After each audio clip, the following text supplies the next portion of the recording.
Les Kogna sont des humanoïdes trapus vivant dans le noyau galactique, et bien qu'ils ne soient pas aussi nombreux que les humains, ils surpassent les effectifs des Tau ou des Eldari.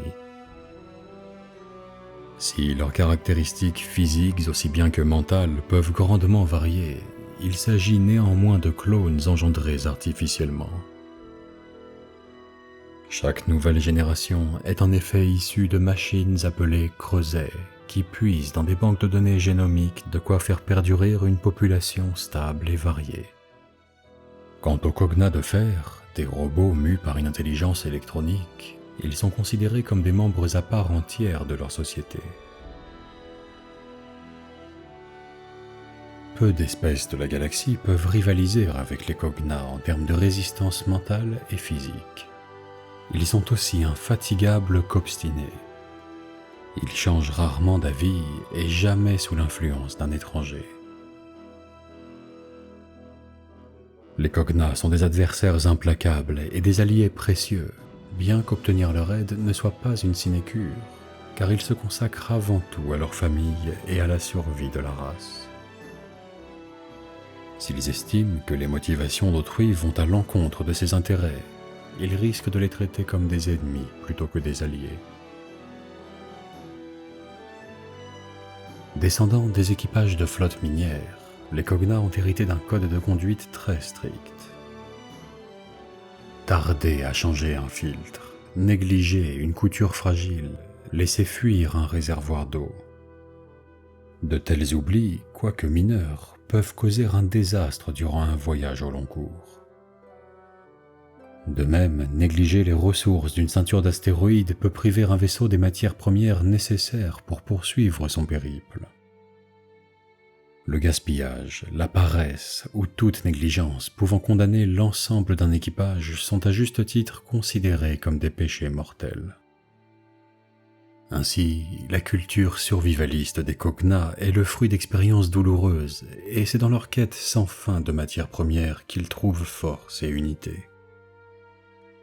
C'est précisément à cause de cette âpreté au gain que de nombreux peuples de la galaxie les perçoivent comme des créatures avides de richesse.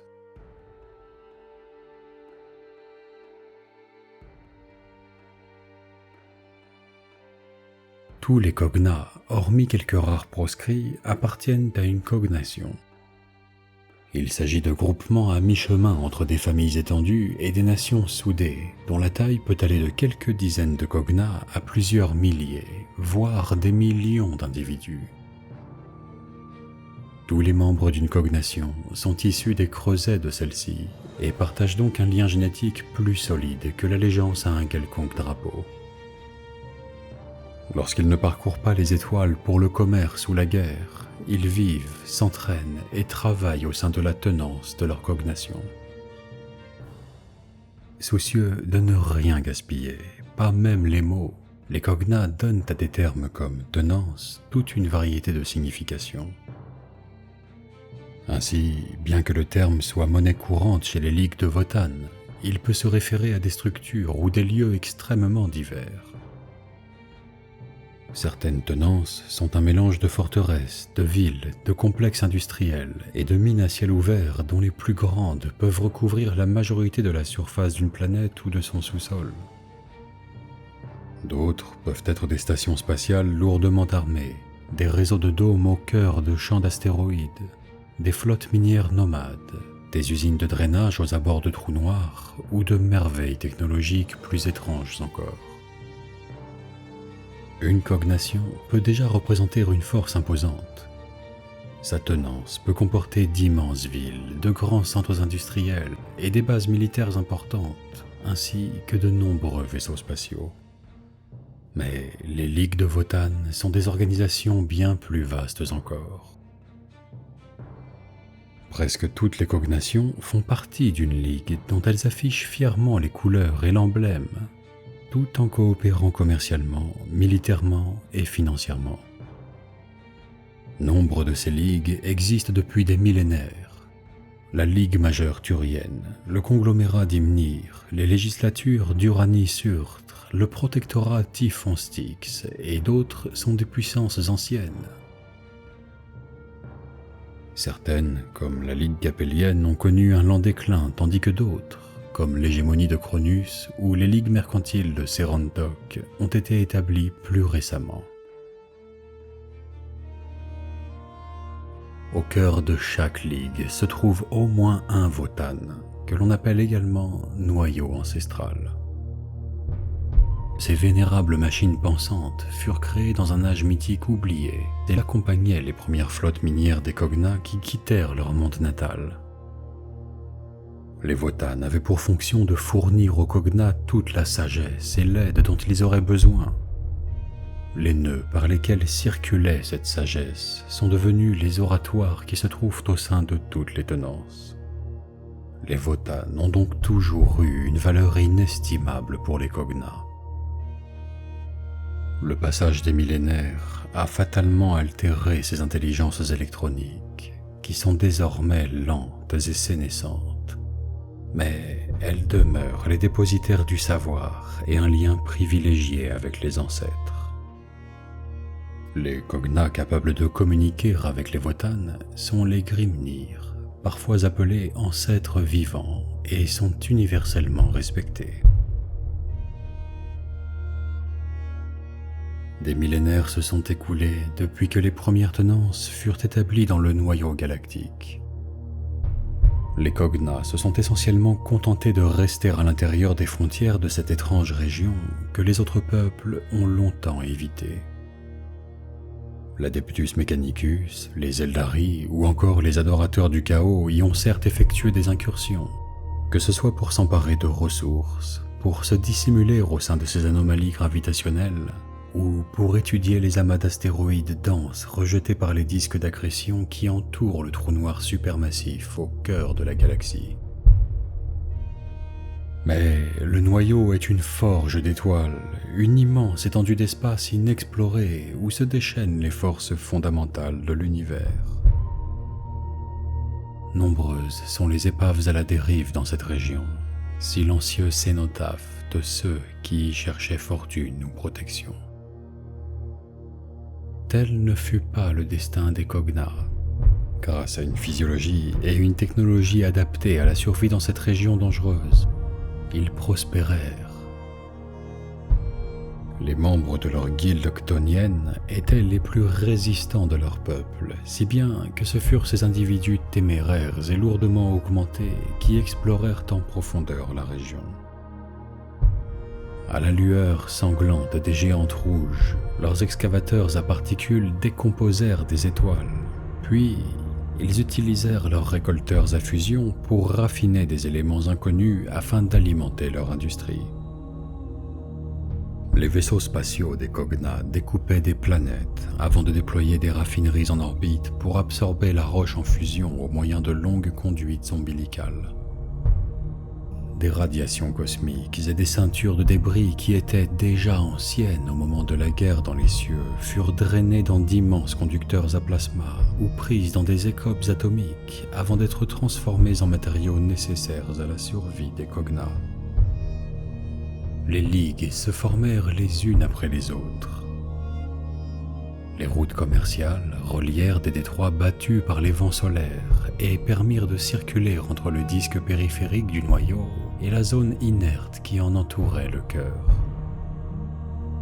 Des tenances de plus en plus grandes furent fondées sur des mondes où la nuit ne tombait jamais en raison du nombre colossal d'étoiles qui brillaient dans le ciel. La vie était dure, mais les récompenses étaient grandes, et les Kogna comprirent bien vite l'intérêt de vivre dans une région inaccessible aux peuples concurrents. Ainsi, durant des millénaires, les ligues de Votan se consacrèrent à la colonisation du noyau galactique.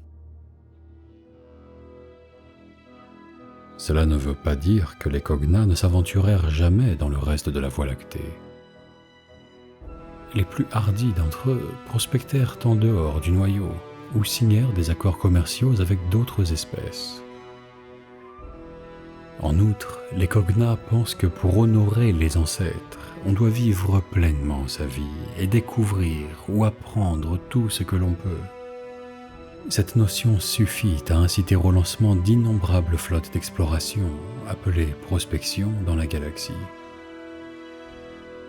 De même, de nombreux Kog'Na quittèrent les leurs et se firent mercenaires pour le compte d'autres peuples, ne revenant qu'après avoir accumulé des connaissances dignes d'être partagées avec les Votann.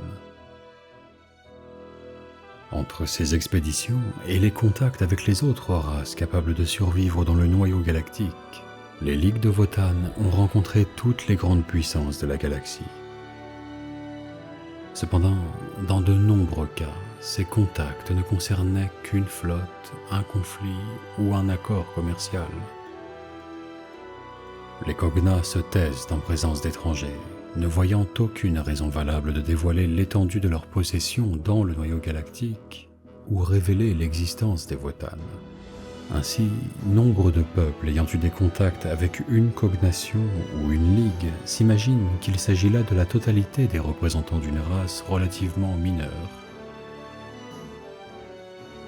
En se plongeant dans les archives impériales, il est impossible de savoir combien de races nomades, de flottes de commerce xénos non identifiées ou d'enclaves de supposés abhumains étaient en réalité des Kog'Na. Ceux qui ont bel et bien été identifiés en tant que tels sont connus dans l'Imperium sous le terme péjoratif de squat et sont classés selon les cas comme abhumains ou xénos véritables. Il est aussi des humains qui, à l'instar des Tau, les connaissent sous la dénomination erronée de démiurges. Les Eldari, quant à eux, les appellent les anciens Eliosi, tandis que d'autres peuples les appellent Gnostari, Grom ou encore Craig. Les Kog'Na acceptent tout cela avec un mélange d'amusement et de mépris. Leurs propres archives confirment bel et bien un lien entre leurs ancêtres et la Terra pré-impériale. Mais cela incite simplement les Kog'Na à redoubler de prudence vis-à-vis de l'humanité. Les Ligues ont depuis fort longtemps décidé de ne reconnaître ni l'Empereur Dieu ni l'Omni-Messie comme leur déité. Par conséquent, elles évitent de fournir à l'Imperium la moindre excuse pour affirmer son autorité. Outre l'exploration, le commerce et la prospection, les Kog'Na se sont lancés dans d'innombrables guerres. Un grand nombre de ces conflits impliquaient les orques, qui demeurent leurs adversaires les plus réguliers et les plus détestés.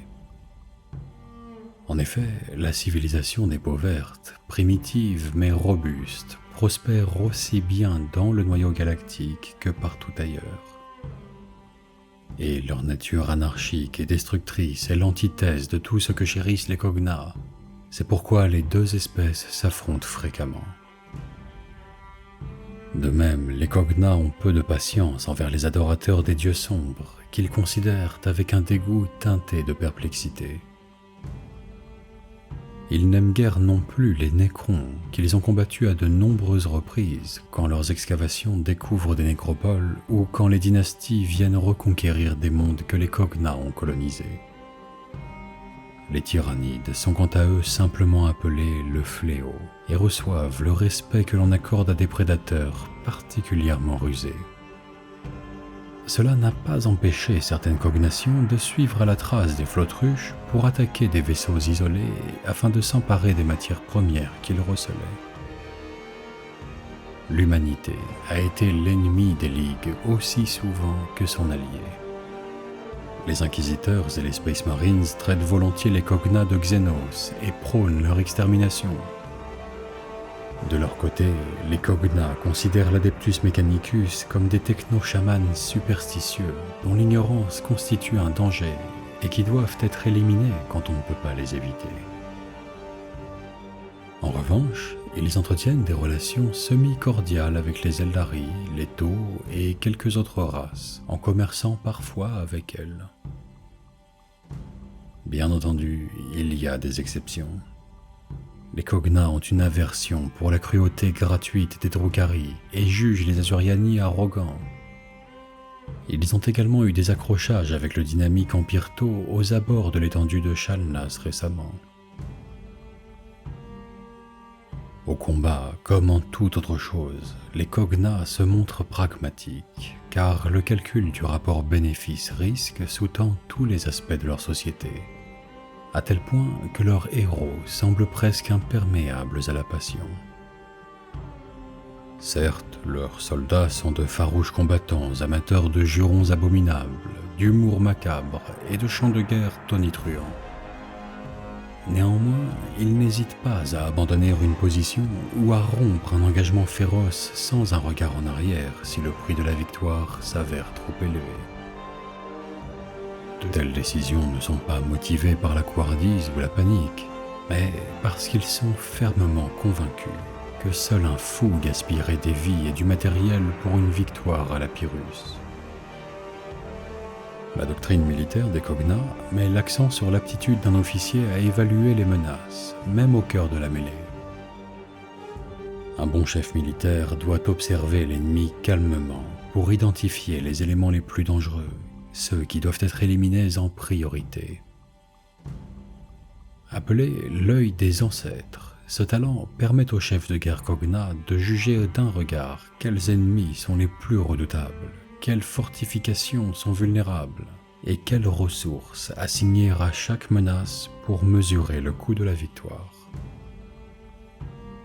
Cependant, il est des adversaires qui mettent la patience des Kog'Na à rude épreuve. Ceux qui humilient et insultent les ligues, ceux qui commettent des atrocités ou simplement ceux qui constituent une source d'irritation permanente pour les Kog'Na peuvent faire l'objet d'une rancune.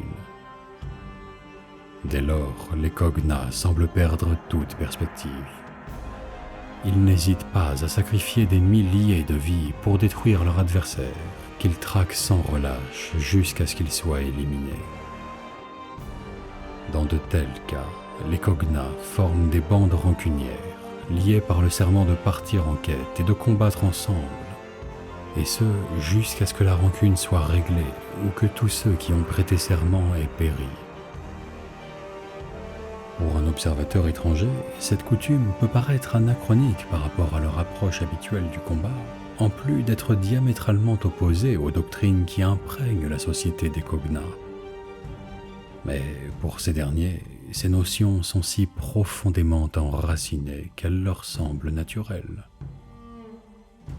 Selon eux, les ancêtres jugent durement ceux qui laissent un ennemi juré prospérer. Bien que pragmatiques et passablement irrévérencieux, les Kog'Na demeurent si conservateurs que certains truismes et tournures idiomatiques sont universellement acceptés parmi eux. Les Kog'Na les appellent des vérités et les considèrent comme des formulations de bon sens dont la signification est plus nuancée qu'il n'y paraît. La plus commune est l'expression « les ancêtres nous regardent » qui sert souvent de cri de guerre. Une interprétation en est que toutes les générations qui précèdent jugent les actes des Kog'Na, qui doivent tout faire pour s'en montrer dignes. Mais cette vérité rappelle également que les ancêtres vivent dans chaque nouvelle génération et que les Kog'Na ne sont donc jamais seuls. Il y a bien d'autres vérités, comme qualifier les objets dénués de valeur ou les plans insensés de babioles d'orques, ou celles qui résument les prouesses spatiales de leur peuple par « l'espace coule dans nos veines ». À l'instar des Kog'Na, les vérités paraissent simples et directes aux yeux des étrangers, mais elles sont en réalité bien plus complexes.